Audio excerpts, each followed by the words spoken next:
الحمد لله وكفى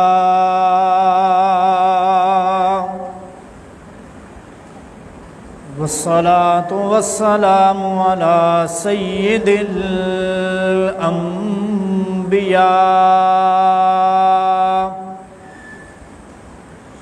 وعلى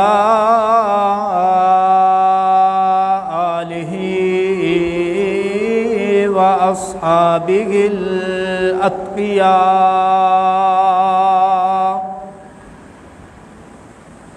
أما بعد فقد قال الله تبارك وتعالى في كلامه المجيد: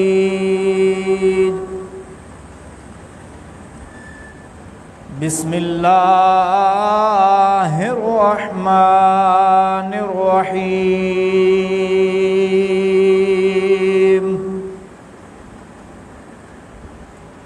الذين آمنوا وهاجروا وجاهدوا في سبيل الله أولئك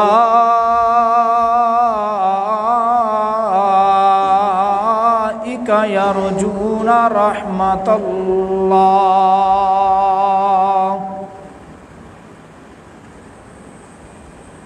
سبحان ربك رب العزة عما يصفون وسلام على المرسلين والحمد لله رب العالمين. ربنا ظلمنا أنفسنا وإن لم تغفر لنا وترحمنا لنكونن من الخاسرين. ربنا لا تزغ قلوبنا بعد إذ هديتنا وهب لنا من لدنك رحمة واعف عنا واغفر لنا وارحمنا أنت مولانا أنت مولانا أنت مولانا فانصرنا على القوم الكافرين فانصرنا على القوم المنافقين فانصرنا على القوم الحاسدين فانصرنا على القوم الظالمين فانصرنا على القوم المنافقين فانصرنا على القوم الكاذبين. اللهم إنا نجعلك في نحورهم ونعوذ بك من شرورهم. اللهم إنا نسألك علما نافعا ورزقا طيبا وعملا متقبلا وقلبا سليما ولسانا ذاكرا. اللهم اغفر لنا وارحمنا قبل الموت وبعد الموت.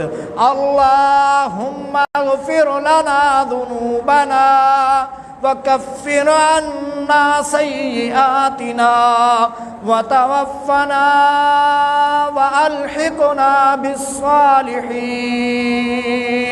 ربنا توفنا مسلما وألحقنا مع الذين أنعم الله من النبيين والصديقين والشهداء والصالحين وحسن أولئك رفيقا.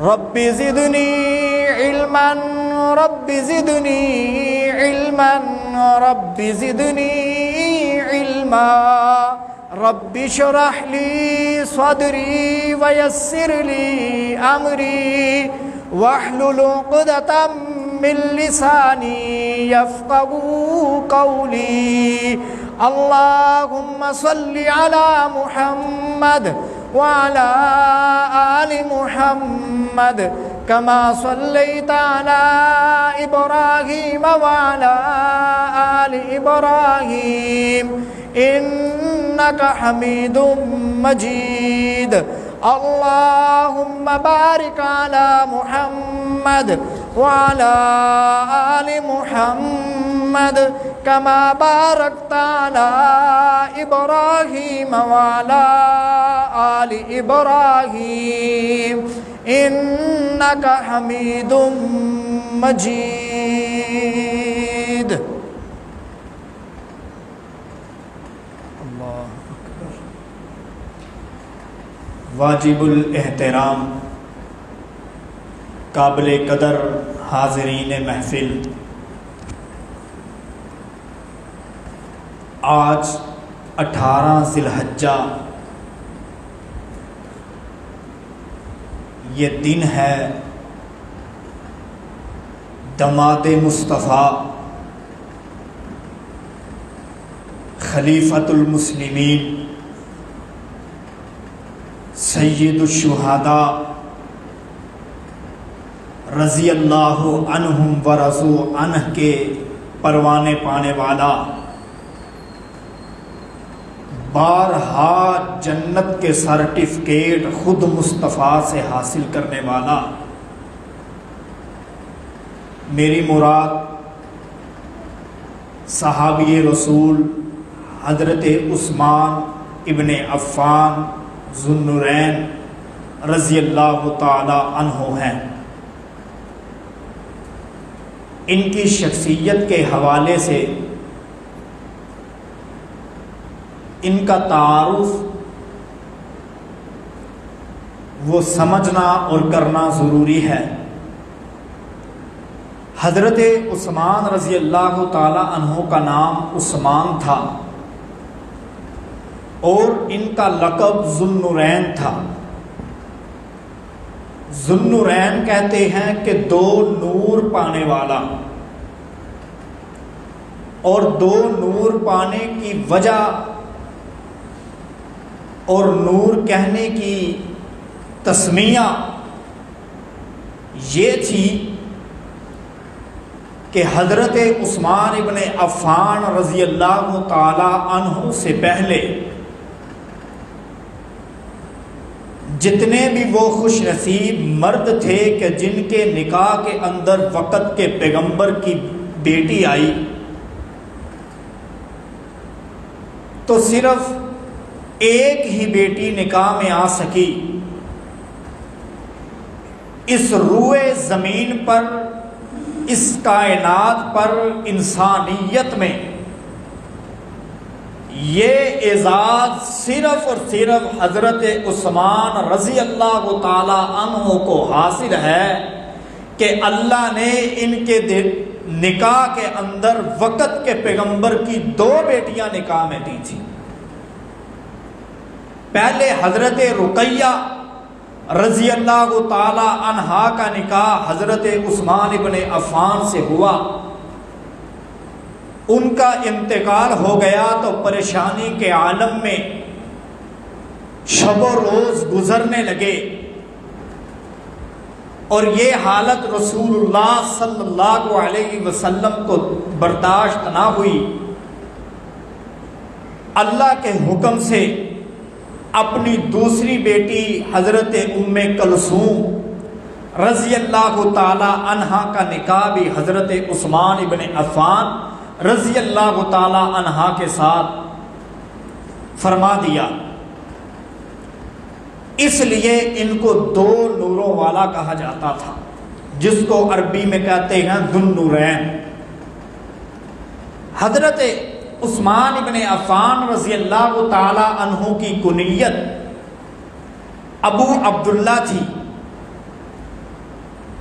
ان کے بیٹے عبداللہ کے نام پر جو حضرت رقیہ رضی اللہ تعالی عنہا کے بطن سے تھا، جب حضرت عبداللہ کی وفات ہو گئی تو اللہ نے ان کو اور بیٹا عطا فرمایا جس کا نام عمر تھا۔ تو پھر حضرت عثمان رضی اللہ تعالیٰ عنہ کی کنیت ابو عبداللہ سے بدل کر ابو عمر ہو گئی۔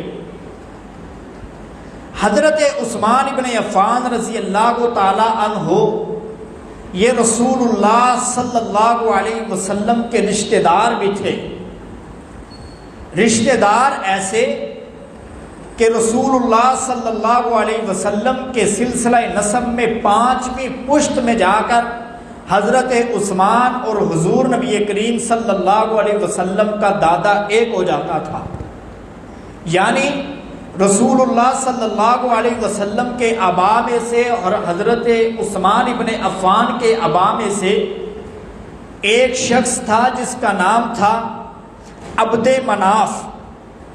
عبد مناف کے 2 بیٹے تھے، ایک کا نام ہاشم تھا اور دوسرے کا نام عبد شمس تھا۔ ہاشم کی اولاد میں سے میرے اور آپ کے پیارے حبیب صلی اللہ علیہ وسلم پیدا ہوئے، اور عبد شمس کی اولاد سے حضرت عثمان رضی اللہ تعالی عنہ پیدا ہوئے۔ گویا باپ کی طرف سے حضرت عثمان اور حضور نبی کریم صلی اللہ علیہ وسلم خاندانی رشتہ دار تھے، اور حضرت عثمان ان خوش نصیب صحابہ میں سے ہیں کہ جو باپ کی طرف سے ہی نہیں بلکہ ماں کی طرف سے بھی رسول اللہ صلی اللہ علیہ وسلم کے رشتہ دار تھے۔ وہ اس طرح کہ حضرت عثمان رضی اللہ تعالی عنہ کی نانی حضرت بیضہ وہ حضرت عبد المطلب کی سگی بیٹی تھی، اور نبی پاک صلی اللہ علیہ وسلم کے والد امجد حضرت عبداللہ ان کی سگی بہن تھی، اور یہ دونوں جڑواں بہن بھائی تھے، یعنی رسول اللہ صلی اللہ علیہ وسلم کے والد عبداللہ اور حضرت عثمان رضی اللہ تعالیٰ عنہ کی نانی بیضہ یہ دونوں سگے بہن بھائی اور جڑواں اور ہم عمر تھے۔ گویا حضور صلی اللہ علیہ وسلم کے ساتھ حضرت عثمان کا رشتہ باپ کی طرف سے بھی تھا اور ماں کی طرف سے بھی تھا۔ ان کی نانی حضور نبی کریم صلی اللہ علیہ وسلم کی سگی پھوپھی تھی۔ کتنا مقدس رشتہ تھا کہ اللہ نے خاندانی اعتبار سے بھی حضرت عثمان ابن عفان کو نسبت محمد عطا فرمائی تھی، اور ایمان کے اعتبار سے بھی حضرت عثمان کو نسبت محمد عطا فرمائی۔ اللہ اکبر۔ اسلام قبول کرنے سے پہلے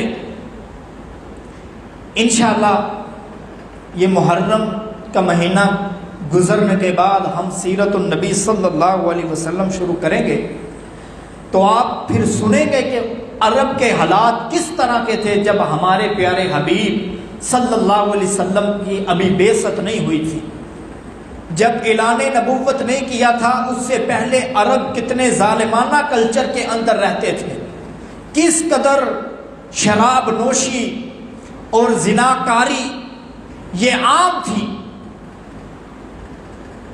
قرآن کہتا ہے نا وَكُنْتُمْ عَلَى شَفَا حُفْرَةٍ مِّنَ النَّارِ، عرب والو تمہاری اوقات تمہاری حیثیت تو یہ تھی کہ تم جہنم کے کنارے پر کھڑے تھے، تم جہنم کے کنارے پر کھڑے تھے۔ فَأَنْقَذَكُم مِّنْهَا، میں نے تم میں اپنا پیارا حبیب جناب نبی محمد صلی اللہ علیہ وسلم کو نازل فرما کر، لا ریب کتاب قرآن مجید اس پہ نازل فرما کر تم پر یہ اپنی رحمت والا معاملہ کیا، تم پر یہ احسان کیا کہ فَأَنْقَذَكُم مِّنْهَا، میں نے تمہیں جہنم کے کنارے سے ہٹا کر جنت کے رستے پہ چلا دیا۔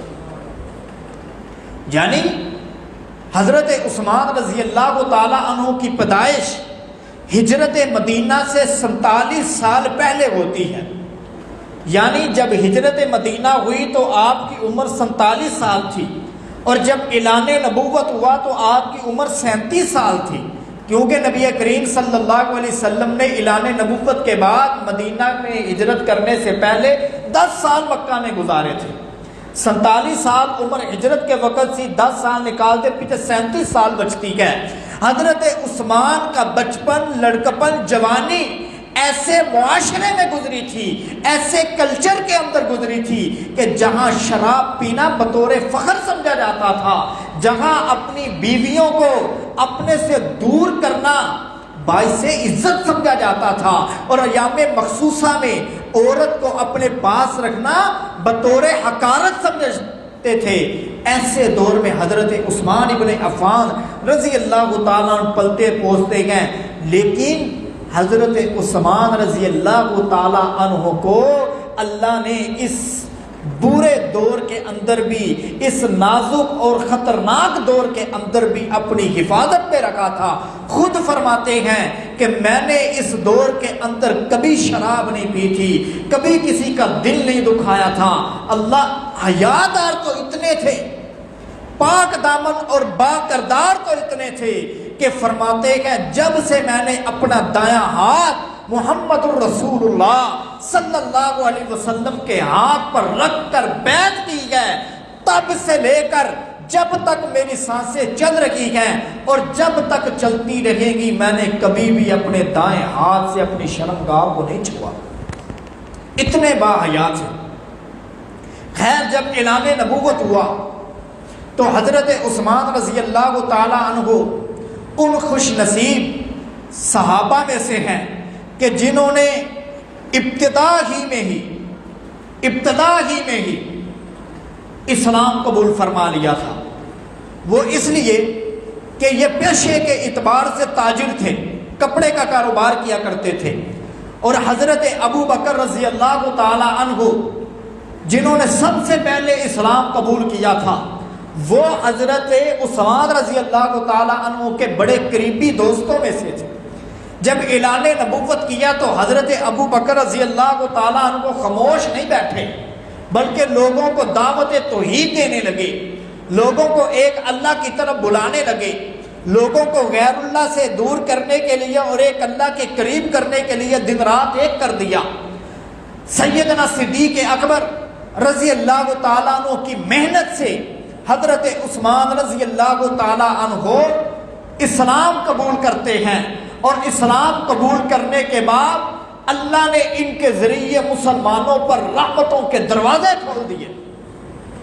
ان کے اسلام قبول کرنے کی وجہ سے، کیونکہ یہ مالدار تھے، اللہ نے ان کو بڑا مال و دولت دیا تھا، اللہ نے ان کو بڑی ہی دنیا کی نعمتوں سے نواز رکھا تھا. یہ اتنے مالدار تھے کہ حدیث میں آتا ہے کہ غزوہ تبوک کے موقع پر حضور نبی کریم صلی اللہ علیہ وسلم نے اعلان کیا کہ جہاد کے لیے جانا ہے، ساز و سامان کی ضرورت ہے، تلواریں کم ہیں، سواریاں کم ہیں، اتنے اسباب نہیں ہیں. کون ہے تم میں سے جو اللہ کے راستے میں اپنا سامان مہیا کرے گا؟ جہاں حضرت ابو بکر رضی اللہ تعالیٰ عنہ نے اپنے گھر کا سارا سامان لا کر میرے نبی کے قدموں میں رکھا تھا، حضرت عمر رضی اللہ تعالیٰ عنہ نے گھر کا آدھا سامان لا کر نبی کے قدموں میں رکھ دیا تھا. وہی عثمان ابن عفان رضی اللہ تعالیٰ عنہ کھڑے ہوتے گئے کہ اللہ کے پیارے نبی صلی اللہ علیہ وسلم جنگ کے لیے، جہاد کے لیے چندے کی ضرورت ہے، اور اعلان کرنے والا خود مصطفیٰ ہو اور عثمان کے پاس دولت بھی ہو اور وہ اللہ کے راستے میں خرچ نہ ہو تو وہ دولت کس کام کی؟ تو حضرت عثمان نے کھڑے ہو کر اعلان کیا کہ اللہ کے حبیب، میں 100 اونٹ اللہ کے راستے میں بما ساز و سامان آپ کی خدمت میں پیش کرتا ہوں. 100 اونٹ.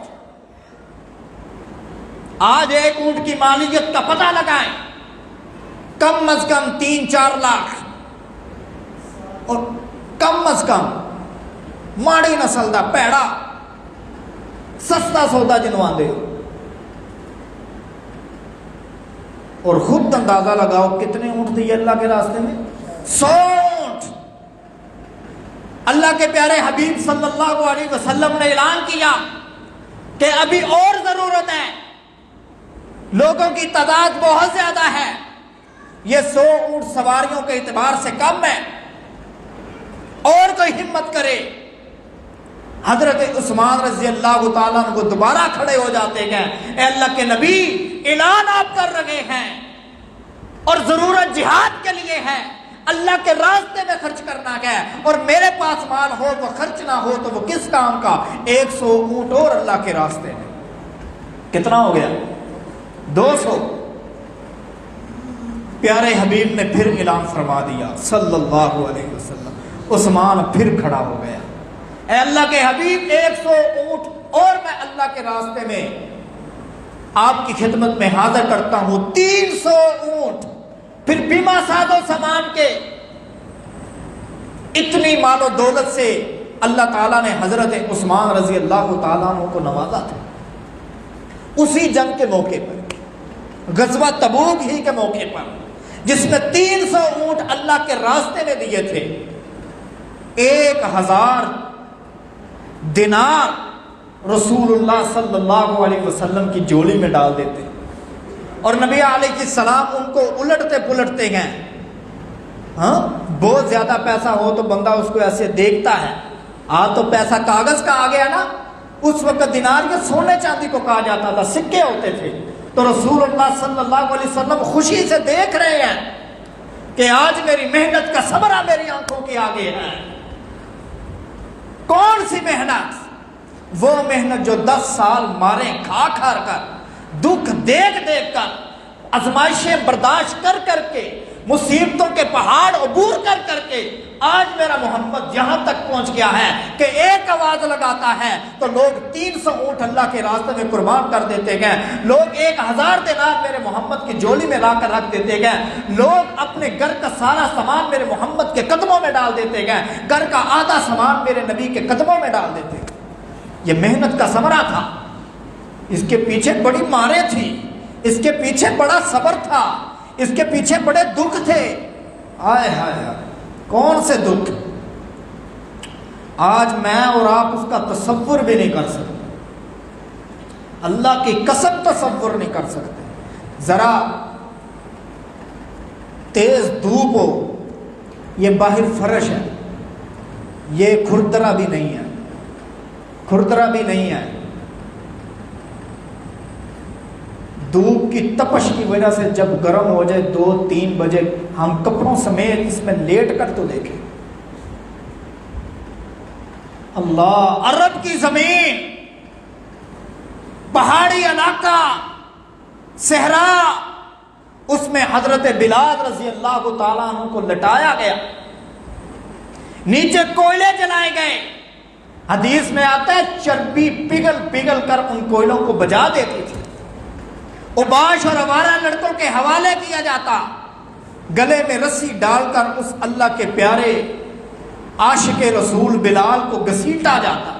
اللہ کی قسم، میں جب یہ حضرت بلال کا واقعہ بیان کرتا ہوں نا، زبان سے بیان کرنا بڑا آسان ہے، سننا بھی بڑا آسان ہے. اس کا کبھی ہم تصور کریں، کبھی ہم سوچیں کہ اگر اس بلال رضی اللہ تعالیٰ کی جگہ میں اور آپ ہوتے تو کیا ہمارا ایمان باقی رہتا؟ یقیناً ہم میں سے اکثریت ایسی ہوتی جو اس وقت کمپرومائز کر جاتی، جو اس وقت ہاتھ کھڑے کر دیتی کہ ہم یہ دکھ برداشت نہیں کر سکتے، ہم یہ مصیبت نہیں اٹھا سکتے. لیکن ان لوگوں نے کر کے دکھایا. میرے نبی نے یہ دکھ دیکھے، پھر جا کر میرا نبی اس مقام تک پہنچا کہ ایک آواز لگاتے سب میرے نبی کے قدموں میں آ جاتے. بات چل رہی تھی حضرت عثمان رضی اللہ تعالی عنہ کی. اللہ نے بڑا مال و دولت دیا تھا. ان دونوں موقعوں پر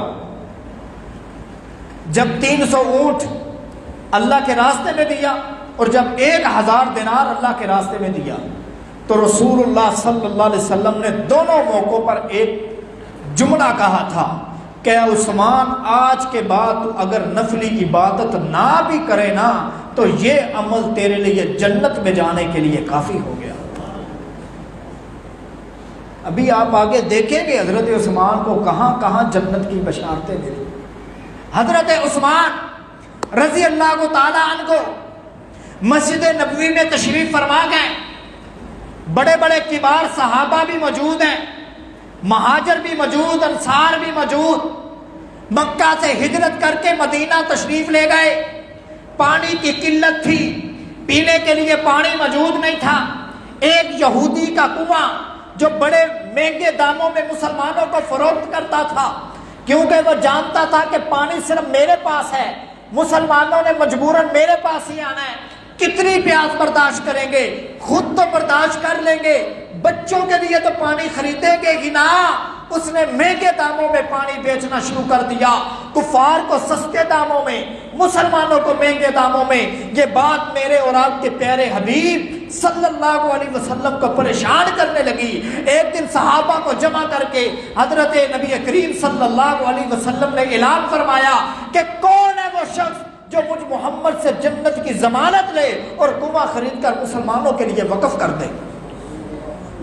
خاموشی چھا گئی، سناٹا، آواز اٹھی کہ اللہ کے رسول میں جنت کی ضمانت پانے کے لیے حاضر ہوں، اور میں کنواں آپ کی خدمت میں مسلمانوں کے لیے حاضر کر دوں گا۔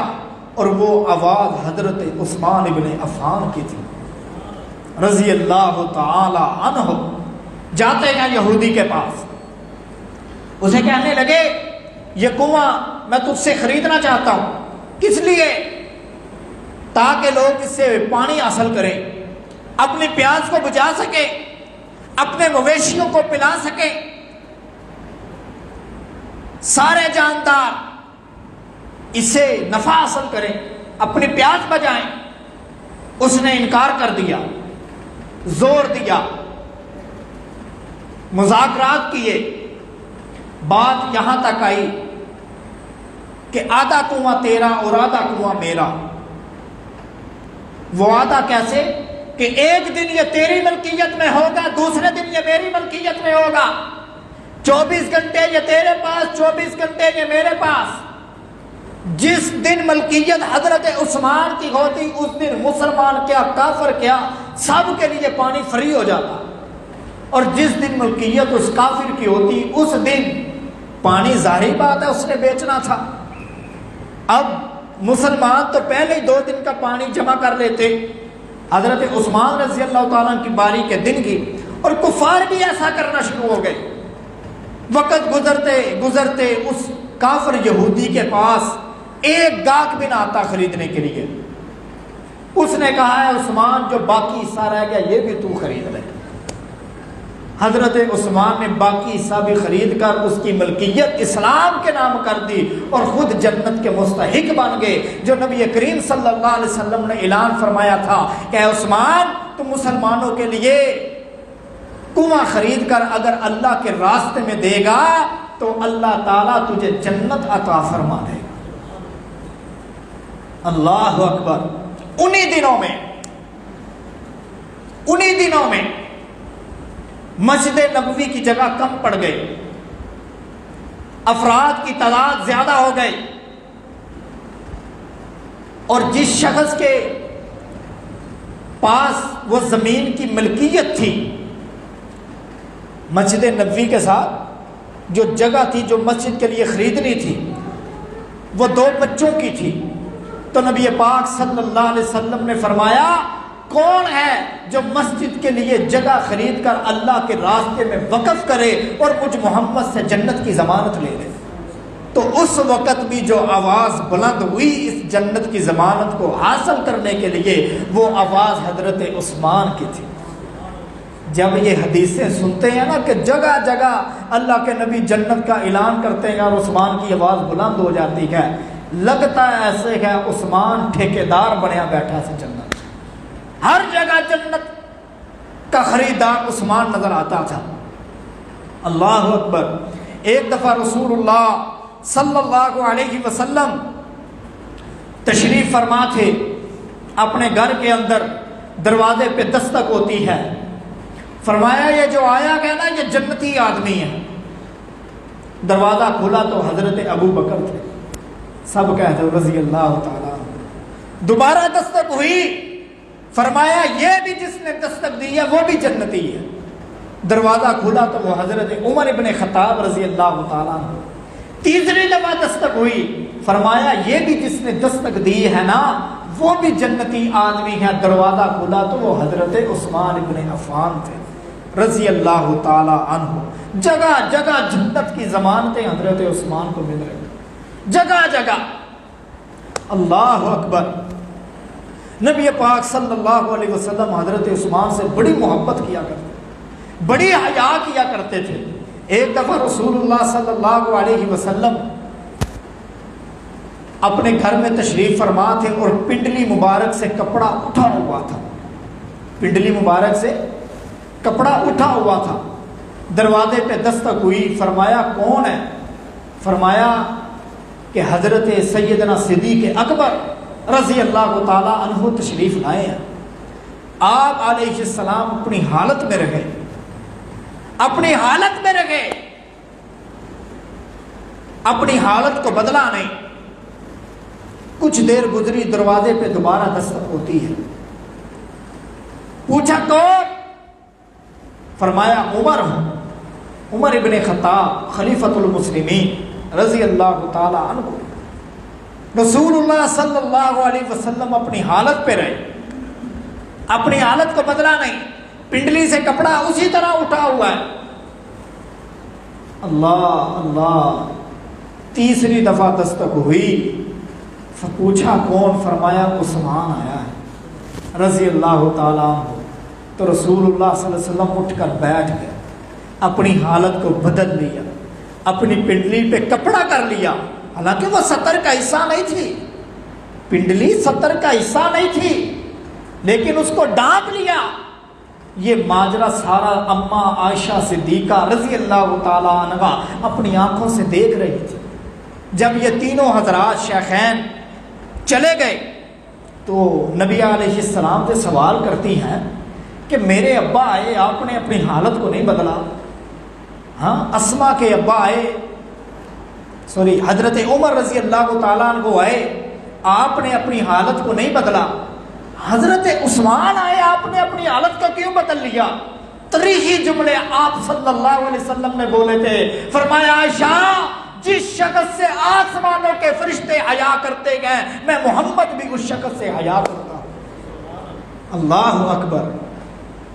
میں نے شروع میں بتایا کہ حضرت عثمان کتنے باحیا انسان تھے, اتنے باحیا انسان کہ جب رسول اللہ صلی اللہ علیہ وسلم کے ہاتھ پر بیعت کی تھی نا, اس دن سے لے کر حضرت عثمان فرماتے ہیں جب یہ بات بیان کر رہے تھے تب تک میں نے کبھی بھی اپنے دائیں ہاتھ سے اپنی شرمگاہ کو نہیں چھوا.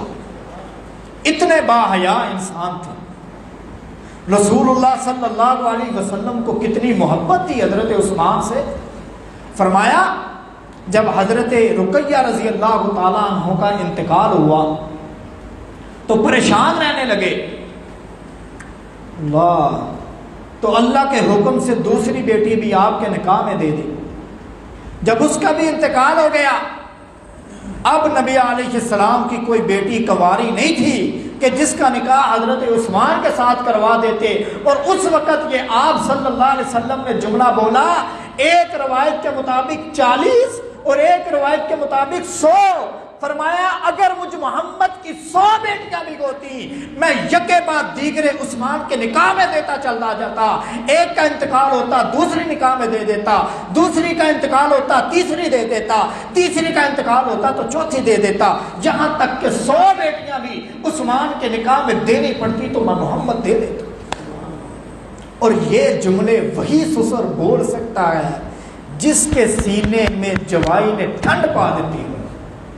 ہاں, اللہ, بیٹیوں والے بیٹھے ہوئے ہیں جن کی بیٹیاں شادی شدہ ہیں, وہ جانتے ہیں کہ یہ جملے وہی سسر بولتا ہے کہ جس کا داماد اعلیٰ قسم کا باحیا, با کردار, با عزت ہو. تو حضرت عثمان رضی اللہ تعالی عنہ کا شخصیت کے حوالے سے آج جو باتیں ہوئیں, ایک تو یہ کہ وہ اللہ کے راستے میں خرچ کرتے تھے, اور دوسرا یہ کہ رسول اللہ صلی اللہ علیہ وسلم حضرت عثمان رضی اللہ تعالیٰ عنہ سے بڑی محبت کیا کرتے ہیں. انشاءاللہ آئندہ جمعہ جس موضوع پر ہوگا وہ ہے خلافت عثمان ابن عفان رضی اللہ تعالیٰ عنہ اور ان کی شہادت کے حوالے سے آج 18 ذی الحجہ گئے، یہ حضرت عثمان رضی اللہ تعالیٰ عنہ کی شہادت کا دن ہے۔ انشاءاللہ آگے پھر حضرت عمر رضی اللہ تعالیٰ عنہ کی شہادت کا دن بھی آ رہا ہے، ان کے حوالے سے بھی جمعہ پڑھیں گے ہم انشاءاللہ اسی عنوان پر۔ پھر حضرت حسن حضرت حسین جو رسول اللہ صلی اللہ علیہ وسلم کے نواسے تھے، جو جنت کے شہزادے ہیں، ان کے عنوان پر بھی ہم انشاءاللہ آئندہ یہی ہمارے عنوان چلیں گے۔ اللہ سے دعا ہے کہ اللہ تعالیٰ مجھے آپ کو پیارے صحابی حضرت عثمان رضی اللہ تعالیٰ عنہ کی سیرت سے سیکھنے والا، ان جیسے اعمال کرنے والا بنائے۔ وآخر دعوانا ان الحمد للہ۔